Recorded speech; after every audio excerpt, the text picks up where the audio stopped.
আর পুচকি, বল কি রান্না করব?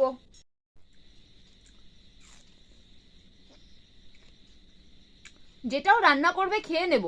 আজকে তুই বল তুই কি খাবি, আমি সেটাই রান্না করব। যা ইচ্ছা রান্না করো না। যা ইচ্ছা যা হোক বলে কোনো খাবার হয় না।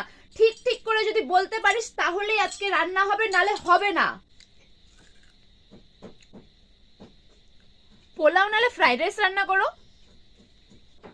আহা, পোলাও ফ্রাইড রাইস, তোদের সারা জীবন বাইরের খাবার খেয়ে খেয়ে জিভটা পচে যায় না?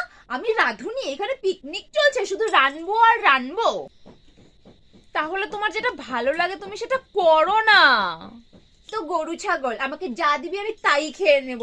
মাছ করলে তুই খাবি না, মাংস করলে তোর ঠাম্মা খাবে না, সবজি করলে তোর বোন খাবে না, তাহলে আমি কি রান্না করব? তাহলে তুমি কি রান্না হয়েছে, থাক, তোকে আর বলতে হবে না। আমি ঝিঙে আলু ডাটা দিয়ে একটা ঝোল করে নেব, খাবি, পেটটা ঠান্ডা থাকবে। আমার যা ইচ্ছে তাই নয়, যেটা খেলে তোদের পেট ভালো থাকবে, যেটা খেলে তোদের শরীর ভালো থাকবে সেটাই রান্না হবে।